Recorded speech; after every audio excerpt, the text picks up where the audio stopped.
विधना के लिखल ने जन्मो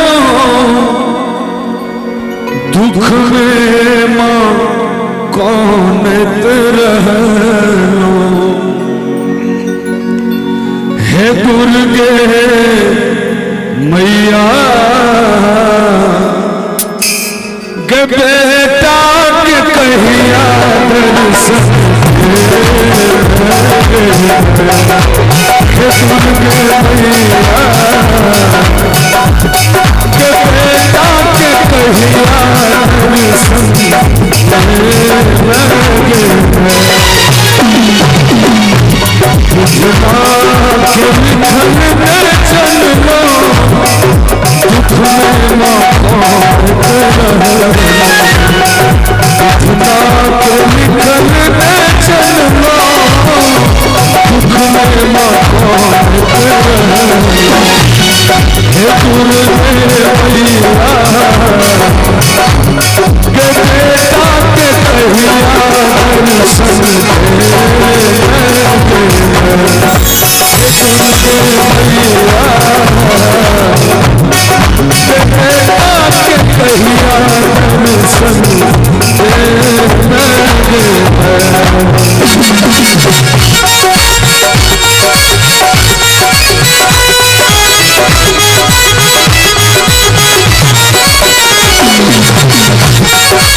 छोड़ सोख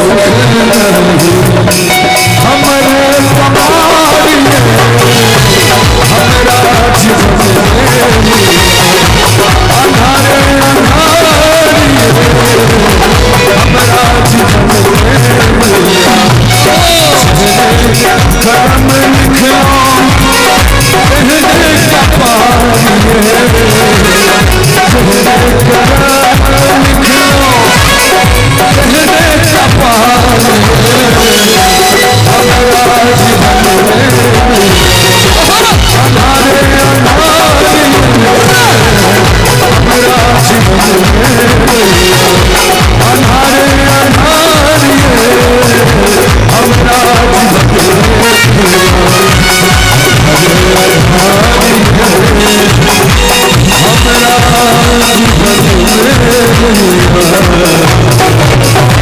नीक लागल तो कभी एक बार आशीर्वाद भल तो अपनी सपोर्ट के तरफ से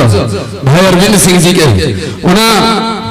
कहिए तो हमार भाई अरविंद सिंह जी गजल के लेल मशहूर मानल जाय छै लेकिन हमरा तो बुझ पड़िया जे जगह पर गजल के श्रोता नहीं छी तै लेल हम आग्रह नहीं करबेन जे गजल कहता लेकिन और उनका माध्यम से सुनिए तो और सुदर्शन गीत और गजल सम्राट के नाम से भाई अरविंद सिंह जी के जानल जाइए कखनो अगर मौका मिलल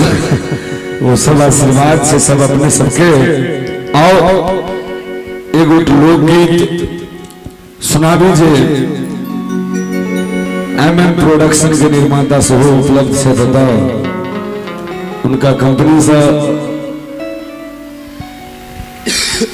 एक बटोही के क्लिप आयल छले एक दो दिन पहले वो गीत रिलीज भेलो सुनाबी बहुत सुंदर पारंपरिक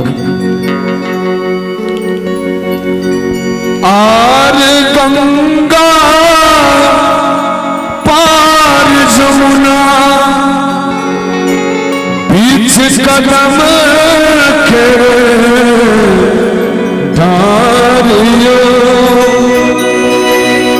ताही ऊपर काग बैसल बोल सुना ताही पर बात बैसल बोल सुना आर गंगा पार जमुना बीच कदम के डालियो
बड़ा सुंदर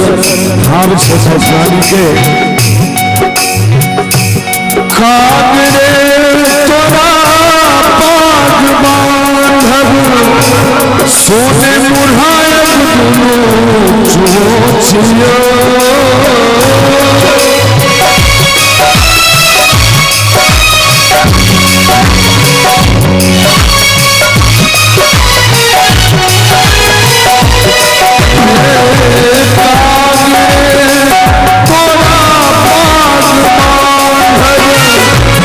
सोने मुढ़ायब दुनो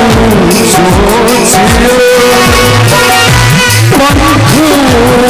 पर पाती जो मेरा ससे हे पंख पर पाती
पुत्र